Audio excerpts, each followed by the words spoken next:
말도 안 되는 일이 벌어졌습니다. 하버드대 경제학 교수가 다보스 포럼에서 충격적인 모습을 목격했습니다. 세계적인 경제학자가 대통령과 국무총리가 없는 상황에 한국이 미국과 유럽보다 월등히 앞서 있다고 발표한 것입니다. 경제지표와 국민성의 상관관계까지 써있는 충격적인 보고서는 지금 유럽과 미국 학계를 발칵 뒤집어 놓았습니다. 과연 세계 최고의 경제학자를 혼란에 빠뜨린 그 데이터는 무엇이었을까요? 유럽과 미국조차 따라잡아야 한다는 한국의 경제 성장, 그들이 놓치고 있던 충격적인 비밀. 지금 바로 공개합니다. 안녕하세요. 마이클 로렌스입니다. 하버드대 경제학과 교수로 25년간 서구 경제 시스템을 연구해왔습니다. 제가 이렇게 글을 쓰게 된 이유는 최근 제 학문적 세계관이 완전히 뒤집힌 경험을 나누고 싶어서입니다. 그 중심에는 놀랍게도 한국이 있었죠. 모든 일은 약 3개월 전으로 거슬러 올라갑니다. 저는 세계경제포럼 WEF 다보스 회의에서 미국과 유럽의 경제 주도권 주제로 기조연설을 맡게 되었습니다. 평소처럼 자신만만했어요. 제 머릿속에는 미국은 세계 최대 경제 강국이며 실리콘밸리의 혁신은 멈추지 않는다. 유럽은 안정적인 공공 시스템으로 선진국 모델을 유지한다 같은 문장들이 이미 준비되어 있었죠. 연구실에서 발표 자료를 검토하던 중 MIT에서 온 한국계 경제학자 이정민 교수가 제 연구실을 방문했습니다. 마이클, 당신 발표 초안을 봤어요. 정중하게 말하자면 당신은 한국을 심각하게 과소평가하고 있습니다.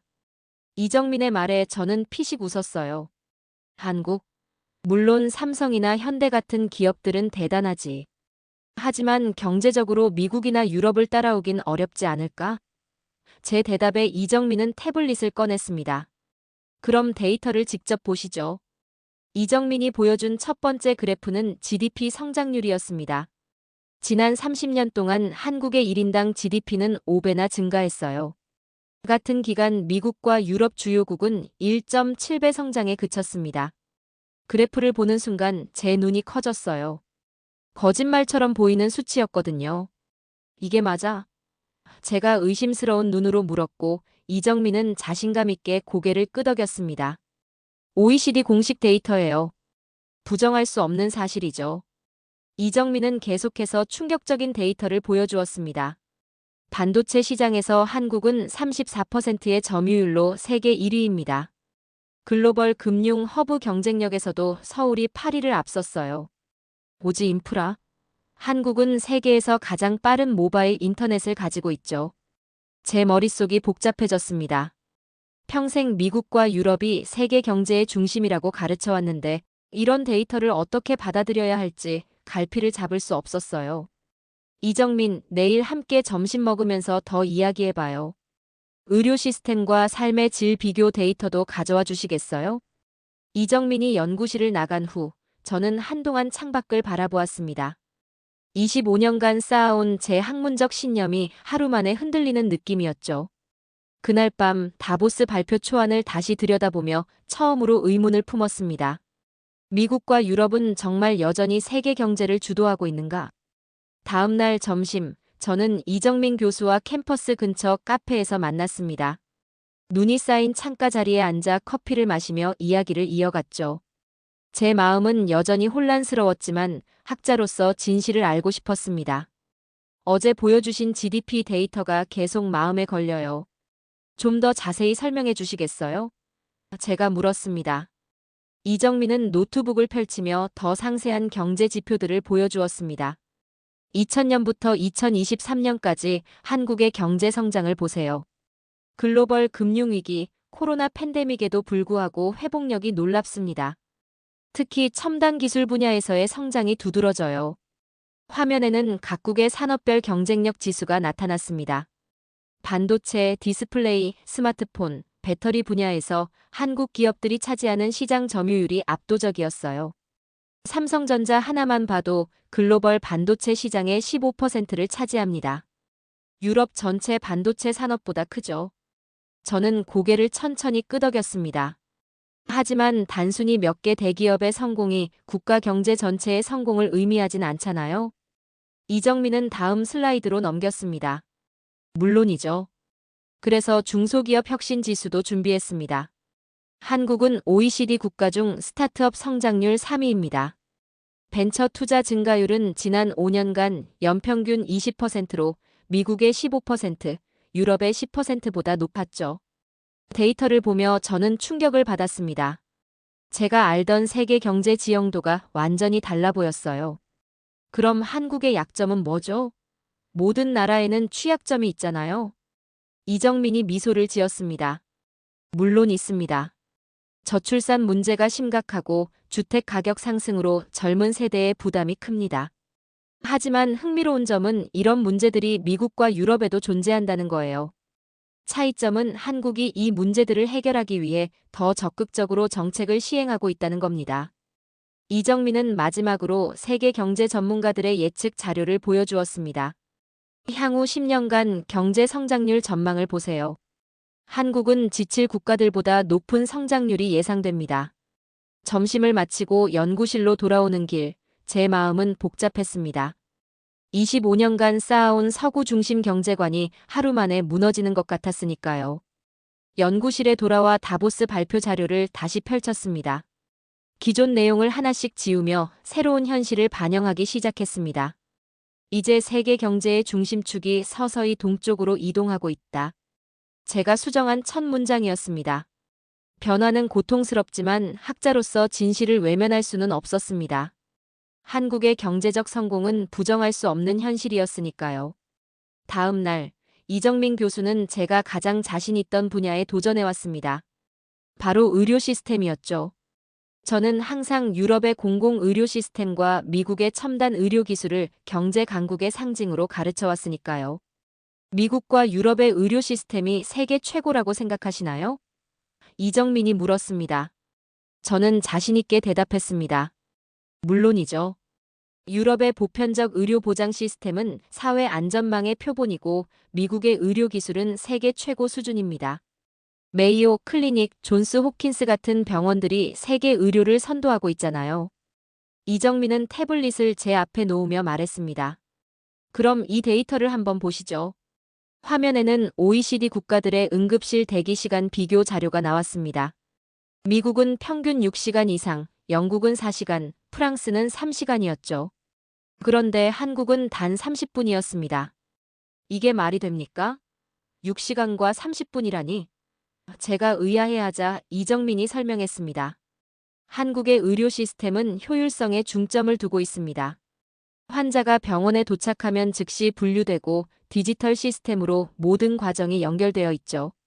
게다가 의사 한 명당 담당하는 환자 수가 적어 대기 시간이 짧습니다. 다음 페이지로 넘어가자 의료비 부담 비교가 나왔습니다. 미국에서는 의료비로 파산하는 가정이 연간 50만 가구가 넘는다고 합니다. 반면 한국은 국민건강보험 덕분에 중증 질환 치료비의 95%까지 보장받는다고 하네요. 미국에서는 맹장 수술만 해도 평균 3만 달러가 넘지만 한국에서는 약 2천 달러 정도입니다. 게다가 그중 대부분을 보험이 커버하죠. 이정민이 덧붙였습니다. 제 생각에 여전히 의심이 남아 있었습니다. 의료비는 저렴할 수 있겠지만 질은 어떤가요? 유럽이나 미국의 첨단 의료 기술을 따라올 수 있을까요? 이정민은 세 번째 자료를 보여주었습니다.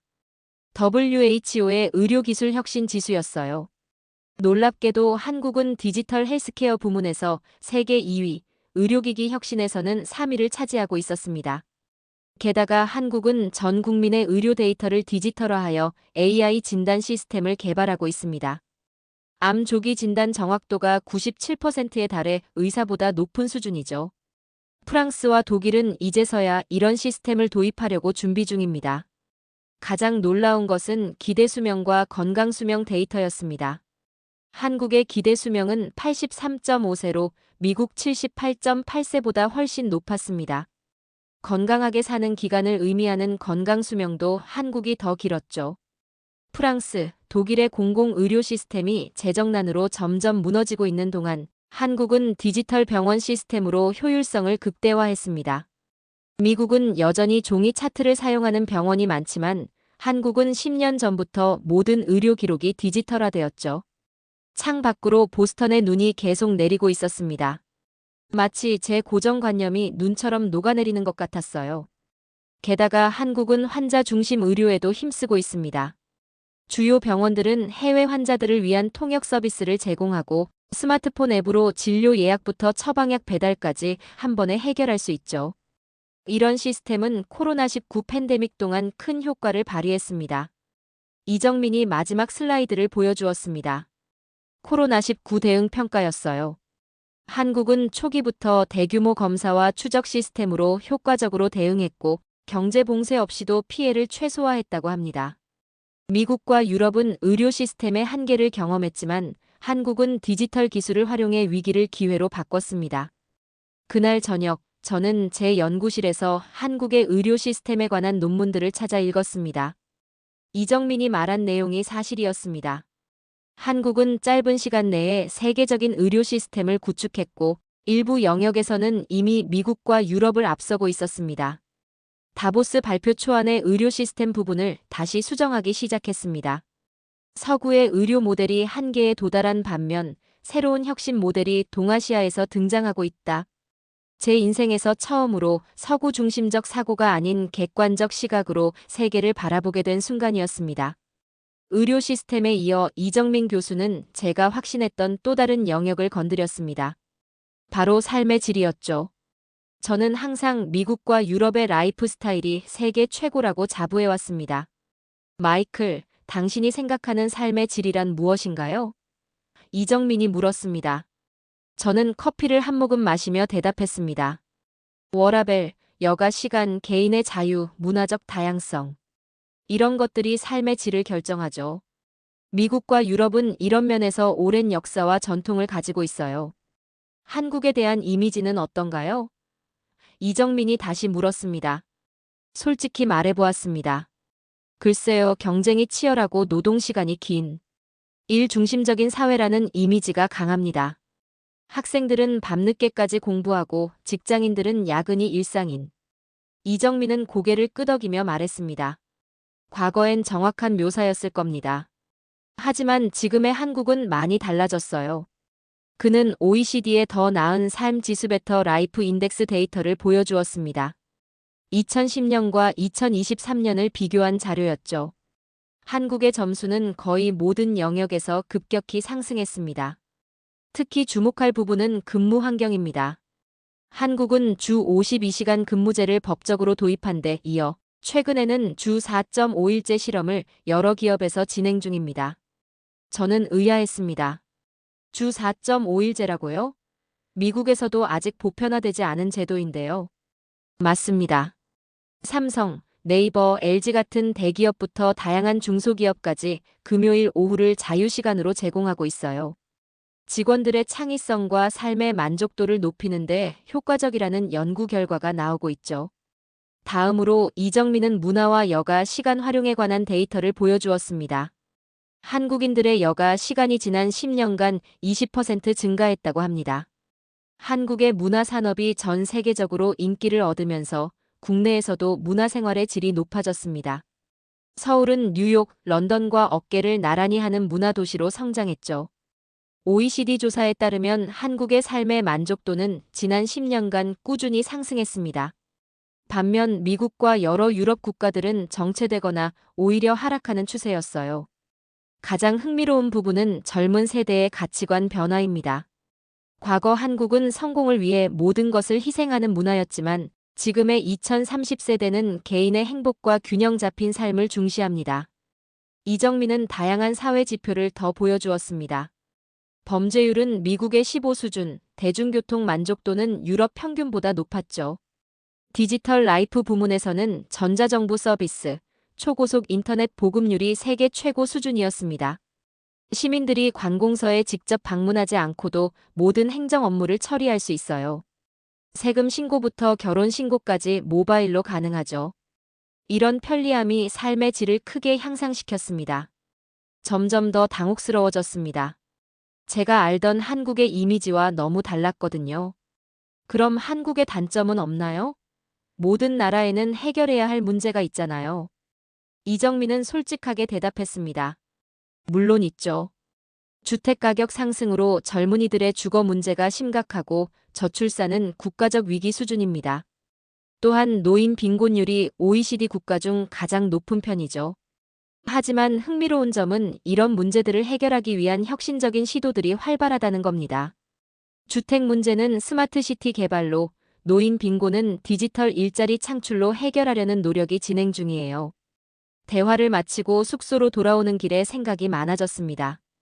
그동안 얼마나 편협한 시각으로 세계를 바라보았는지 깨닫게 되었죠. 다보스 발표 준비는 점점 더 복잡해졌습니다. 하지만 한 가지는 확실했어요. 제가 알던 세계 경제와 삶의 질의 지형도는 완전히 바뀌고 있었습니다. 호텔방에 앉아 노트북을 펼쳤습니다.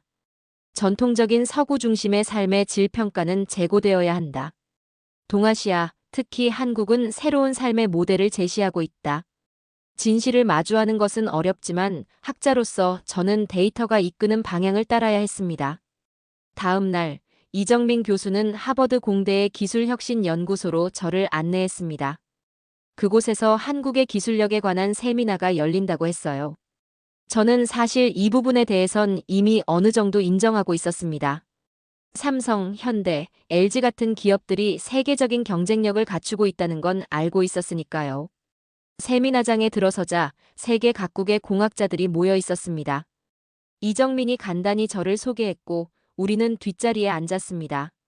첫 발표는 MIT 공대 교수였던 윌리엄 파커의 기술혁신 지수 21세기 패러다임의 변화였어요. 과거 미국과 유럽이 주도하던 기술혁신 패러다임이 동아시아, 특히 한국으로 빠르게 이동하고 있습니다. 윌리엄 교수의 첫마디에 저는 귀를 쫑긋 세웠습니다. 그가 보여준 데이터는 충격적이었습니다. AI, 반도체, 배터리, 로봇 산업에서 한국 기업들의 특허 출원, 건수와 시장 점유율이 미국과 유럽을 앞서고 있었어요. 특히 배터리 기술과 반도체 분야에서는 압도적인 차이를 보였습니다. 뭐가 그렇게 다른 걸까요? 제가 이정민에게 속삭였습니다. 그는 간단히 대답했어요. 속도와 적응력입니다. 한국 기업들은 새로운 기술을 개발하고 적용하는 속도가 놀랍도록 빠릅니다. 다음 발표자는 디지털 정부 시스템을 연구하는 하버드 케네디 스쿨의 마리아 산체스 교수였습니다. 그녀의 발표는 더욱 놀라웠어요. 한국은 전자정부 평가에서 7년 연속 세계 1위를 차지했습니다. 이는 단순한 순위가 아니라 시민들의 실제 생활 방식을 바꾼 혁명입니다. 마리아 교수는 사례들을 보여주었습니다. 미국에서는 여전히 종이 서류와 팩스를 사용하는 관공서가 많지만 한국은 10년 전부터 모든 행정 시스템이 디지털화되었다고 합니다. 부동산 등기부터 세금 신고까지 스마트폰으로 가능하죠. 재택근무가 보편화된 시대에 한국은 이미 디지털 인프라를 완벽히 갖추고 있었습니다. 미국과 유럽이 뒤늦게 따라가는 형국이죠. 세미나가 끝나고 이정민과 함께 캠퍼스를 걷는 동안 제 마음은 복잡했습니다. 하지만 기술만으로 국가의 경쟁력을 평가할 수는 없지 않나요? 기술 발전이 인간성을 해치는 경우도 있잖아요. 이정민은 고개를 끄덕였습니다. 맞습니다. 그래서 한국의 기술 정책은 인간 중심을 강조하고 있어요. 기술이 사람을 돕기 위한 것이지 반대가 아니라는 철학이죠. 제가 정리해봤습니다. 그럼 한국은 기술력, 의료 시스템, 삶의 질, 경제 성장률, 이 모든 면에서 미국과 유럽을 앞서고 있다는 겁니까? 이정민은 미소 지었습니다. 모든 면에서는 아닙니다. 하지만 많은 핵심 영역에서 급속도로 앞서가고 있는 것은 사실이에요. 다보스 포럼에서 이런 내용을 발표하면 어떨까요? 호텔로 돌아와 제 발표 자료를 완전히 새로 작성했습니다. 이제 저는 확신했습니다. 세계 경제의 중심축이 바뀌고 있다는 사실을요. 드디어 다보스 포럼 발표 당일이 되었습니다. 스위스의 아름다운 알프스 산맥을 배경으로 세계 최고의 경제학자들과 정책 결정자들이 모인 자리였죠. 제 발표 시간은 오후 2시. 아침부터 긴장감에 가슴이 뛰었습니다. 원래 준비했던 미국과 유럽의 경제 주도권 발표는 완전히 수정되었으니까요. 호텔방 거울 앞에서 넥타이를 매면서 스스로에게 물었습니다. 정말 이렇게 발표해도 괜찮을까? 학계에서 쌓아온 제 평판이 걸린 일이었습니다. 하지만 이제 돌아갈 수 없었어요.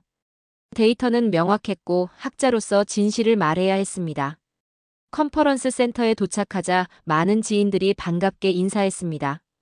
옥스퍼드에서 온 제임스, 파리 경제대학의 소피아, 예일의 로버트. 모두 제 발표를 기대한다고 했죠.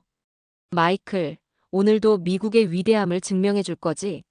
로버트가 웃으며 말했습니다. 저는 미소로 답하는 것이 고작이었어요. 이정민은 객석 앞줄에 앉아 있었습니다. 그의 표정은 차분했지만 눈빛에서 기대감이 느껴졌습니다. 다음은 하버드 대학교 마이클 로렌스 교수의 글로벌 경제 패러다임의 변화에 관한 발표입니다. 진행자의 소개와 함께 저는 단상에 올랐습니다. 400명 가까운 청중이 저를 주목하고 있었죠. 심호흡을 한번 하고 시작했습니다. 오늘 제가 말씀드릴 내용은 제가 30년간 가르쳐온 것과 완전히 다릅니다. 솔직히 말씀드리자면 저는 지난 3개월간 제 경제관이 완전히 뒤집히는 경험을 했습니다. 청중석에서 웅성거림이 들렸습니다. 저는 제가 이정민 교수에게 배운 내용을 차근차근 설명했습니다. 한국의 경제 성장률, 의료 시스템, 삶의 질, 기술력. 모든 데이터와 사례를 객관적으로 보여주었죠. 발표 중반, 저는 한국의 디지털 정부 시스템에 관한 영상을 재생했습니다. 미국과 유럽의 정부 관료들이 놀란 표정으로 보고 있었어요. 특히 영상 속 노인들이 스마트폰으로 모든 행정 서비스를 이용하는 모습에 많은 사람들이 감탄했습니다. 저는 오랫동안 미국과 유럽이 세계 경제를 주도하고 있다고 믿어왔습니다. 하지만 데이터는 다른 이야기를 하고 있습니다. 이제 우리는 동아시아, 특히 한국을 단순한 신흥국이 아닌 새로운 모델을 제시하는 선도국으로 봐야 합니다. 발표를 마치자 잠시 침묵이 흘렀습니다. 그리고 신기하게도 프랑스 경제장관이 먼저 일어나 박수를 쳤습니다. 점차 박수 소리가 커졌고 청중 대부분이 기립박수를 보내주었어요. 질의응답 시간에는 수많은 질문이 쏟아졌습니다. 한국의 성공을 어떻게 설명할 수 있나요? 미국과 유럽은 어떻게 대응해야 하나요? 이러한 변화가 세계 경제 질서에 어떤 영향을 미칠까요? 저는 최대한 객관적으로 답변했습니다. 한국의 성공은 단순한 모방이 아닌 혁신에 기반합니다. 서구의 장점을 채택하면서도 고유의 문화적 강점을 결합했죠. 미국과 유럽은 이제 겸손하게 배우는 자세가 필요합니다. 발표가 끝난 후 많은 경제학자들이 저에게 다가왔습니다. 그들의 반응은 다양했어요. 일부는 제 발표에 동의하며 추가 데이터를 공유했고 몇몇은 여전히 의구심을 품고 있었습니다. 하지만 모두가 인정한 한 가지는 세계 경제가 빠르게 변하고 있다는 사실이었습니다. 그날 저녁, 이정민과 함께 다보스의 한 레스토랑에서 저녁을 먹었습니다. 어떤가요? 하버드 교수님의 발표가 다보스를 뒤흔들었네요. 이정민이 웃으며 말했습니다. 저는 와인 잔을 들어 올렸습니다. 덕분에 제 세계관이 바뀌었어요. 감사합니다, 교수님. 다보스 포럼에서의 제 발표는 예상보다 훨씬 큰 파장을 일으켰습니다. 포럼이 끝난 후 세계 각국의 언론들이 앞다투어 저를 인터뷰하기 시작했죠. 하버드 교수, 세계 경제 지형 변화 선언, 미국이 아닌 한국이 세계 경제를 이끌고 있다 같은 헤드라인들이 연일 등장했습니다. 하버드로 돌아온 지 일주일 후, 제 연구실 전화가 쉴 새 없이 울렸습니다. 유럽과 미국의 정부 기관들이 한국의 경제 모델에 관한 자문을 요청했어요. 특히 프랑스 정부는 공식적으로 한국의 의료 시스템 연구팀을 파견한다고 발표했습니다. 프랑스 국민 건강보험 시스템이 재정적 어려움을 겪고 있는데 한국의 효율적인 의료 체계를 벤치마킹하고자 합니다. 프랑스 보건부 장관의 메시지였어요. 미국 대학들도 변화가 시작되었습니다. 하버드, 예일, 프린스턴 같은 명문 대학들이 앞다투어 한국 경제 모델 관련 강의를 개설했어요. 제 동아시아 경제론 강의는 개강 첫날부터 수강 신청이 마감될 정도로 인기였습니다. 학생들의 질문도 달라졌습니다. 교수님, 우리가 한국에서 배울 수 있는 점은 무엇인가요? 미국이 따라잡기 위해 어떤 정책이 필요할까요? 과거엔 상상할 수 없었던 질문들이었죠. 가장 놀라운 변화는 기업계에서 일어났습니다. 실리콘밸리의 주요 기업들이 서울에 연구소를 설립하기 시작했어요. 애플, 구글, 마이크로소프트 같은 기업들이 한국의 디지털 혁신을 배우기 위해 투자를 확대했습니다. 구글의 CEO는 인터뷰에서 이렇게 말했죠. 우리는 한국의 디지털 트랜스포메이션 속도에서 배울 점이 많습니다. 특히 사용자 경험 설계와 신기술 적용 속도는 실리콘밸리보다 앞서 있어요. 유럽과 미국 학생들의 유학 패턴도 바뀌었습니다. 예전에는 아시아 학생들이 서구로 유학을 왔지만 이제는 서구 학생들이 한국으로 교환학생과 인턴십을 신청하는 경우가 급증했어요. 서울대, 카이스트, 연세대 같은 한국 대학들은 외국인 학생 선발 경쟁률이 역대 최고를 기록했습니다.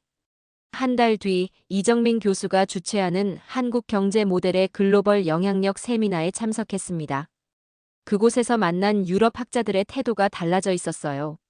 예전의 우월감 대신 한국의 성공 사례를 진지하게 연구하는 태도였습니다. 스웨덴에서 온 경제학자 에릭스는 이렇게 말했습니다. 우리는 오랫동안 북유럽 모델이 가장 이상적이라고 생각했습니다. 하지만 이제 한국의 혁신적인 접근 방식에서 배워야 할 때가 왔어요.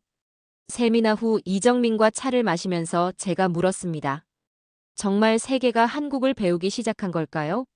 아니면 일시적인 유행일 뿐인가요? 이정민은 차분하게 대답했습니다. 중요한 건 특정 국가가 아니라 패러다임의 변화입니다.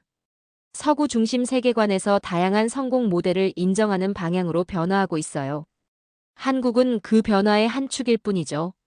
그의 말에 깊이 공감했습니다. 제가 경험한 것은 단순한 국가 간 경쟁이 아니라 글로벌 인식의 전환이었습니다. 오랫동안 당연시되던 서구 중심 사고가 도전받고 새로운 균형점을 찾아가는 과정이었죠. 돌이켜보면 제 학문적 여정의 전환점이었습니다.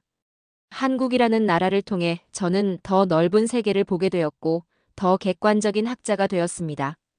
이제 제 수업에서는 미국과 유럽이 세계를 이끈다는 말 대신 다양한 경제 모델이 공존하며 서로에게서 배운다고 가르치고 있습니다. 세계는 정말로 변하고 있었습니다. 그리고 저도 함께 변화하고 있었죠. 다보스 포럼 발표 후 6개월이 지났습니다. 제 연구실 창문으로 보스턴의 가을 풍경이 들어왔습니다. 단풍이 물든 하버드 캠퍼스는 여전히 아름다웠지만 제 시각은 완전히 달라져 있었습니다. 이제 저는 세계를 바라볼 때 더 넓은 렌즈를 사용하게 되었으니까요. 제 책상 위에는 곧 출판될 제 신간 패러다임의 전환 한국 경제 모델과 세계의 미래의 교정본이 놓여 있었습니다. 몇 달 전만 해도 상상할 수 없었던 책이었죠. 출판사에서는 이 책이 베스트셀러가 될 것이라고 예측했습니다. 갑자기 제 연구실 문을 두드리는 소리가 들렸습니다. 문을 열자 이정민 교수가 서 있었습니다. 그는 이제 MIT 경제학과의 학과장이 되어 있었어요. 마이클, 좋은 소식이 있어요. 이정민이 환하게 웃으며 말했습니다. 세계 경제 포럼에서 다음 회의의 핵심 주제를 아시아 경제 모델의 글로벌 적용으로 결정했대요. 우리 둘이 기조연설을 해달라고 하네요. 저는 웃으며 고개를 끄덕였습니다. 세상이 정말 변하고 있군요. 이정민과 함께 캠퍼스를 산책하며 지난 반년을 회상했습니다. 우리의 연구는 학계를 넘어 실제 정책 변화로 이어지고 있었습니다. 미국 정부는 한국의 디지털 정부 시스템을 벤치마킹하는 프로젝트를 시작했고 유럽연합은 한국의 의료 시스템을 연구하는 특별위원회를 설립했습니다. 가장 놀라운 것은 사람들의 인식 변화예요. 제가 말했습니다. 이제 학생들은 미국이 최고라는 생각 대신 다양한 모델에서 배우자는 태도를 보이고 있어요. 이정민은 고개를 끄덕였습니다. 맞아요. 중요한 건 특정 국가의 우월성이 아니라 서로에게서 배우는 자세죠. 한국도 여전히 미국과 유럽에서 배울 점이 많아요. 학교 카페에 앉아 커피를 마시며 저는 제 생각을 정리했습니다. 우리는 한국을 과소평가했어요. 아마도 그것은 서구 중심적 사고방식 때문이었겠죠. 이제 한국은 단순한 아시아의 작은 나라가 아니라 세계 경제를 이끌어가는 선도국 중 하나입니다. 이정민이 미소 지었습니다. 마이클, 당신의 인식 변화가 바로 우리가 필요로 했던 변화예요. 권위 있는 하버드 교수가 객관적 데이터를 바탕으로 세계의 변화를 인정했다는 사실이 중요합니다. 저도 생각해보니 그랬습니다. 제가 겪은 개인적 여정은 더 큰 변화의 상징이었죠. 오랫동안 당연시되던 서구 중심 세계관이 도전받고 새로운 균형을 찾아가는 과정이었습니다. 이제 저는 학생들에게 이렇게 가르칩니다. 제가 말했습니다. 세계의 중심은 고정된 것이 아니라 끊임없이 이동한다고요. 과거에는 유럽이었고 20세기에는 미국이었습니다. 그리고 지금은 한국을 포함한 동아시아로 그 중심이 이동하고 있어요. 해가 지기 시작하며 캠퍼스에 황금빛 저녁 노을이 내려앉았습니다. 저는 이 순간을 오래 기억할 것 같았습니다. 학자로서 그리고 한 사람으로서 세계를 바라보는 시각이 완전히 바뀐 소중한 경험이었으니까요. 이제 유럽과 미국이 한국을 배우는 시대가 왔습니다. 제가 곧 있을 세계 경제 포럼 발표의 마지막 문장을 떠올리며 말했습니다. 그리고 이것은 세계 모두에게 더 나은 미래를 약속합니다. 이정민과 저는 석양을 바라보며 조용히 미소를 나누었습니다. 세계는 변하고 있었고 그 변화의 중심에 우리가 있었습니다. 여러분, 지금까지 하버드대 마이클 로렌스 교수님의 놀라운 사연을 들어봤습니다. 서구 중심 경제관에서 벗어나 한국의 경제적 성공을 인정하게 된 여정이었죠. 우리나라의 의료 시스템, 삶의 질, 기술력이 세계를 선도하고 있다는 사실. 정말 자랑스럽지 않나요? 세계의 중심은 항상 이동한다는 교수님의 말씀처럼 이제는 한국의 시대가 오고 있습니다. 다음 주에도 DJ 수연과 함께하는 국경 없는 이야기, 많은 사연 기다릴게요.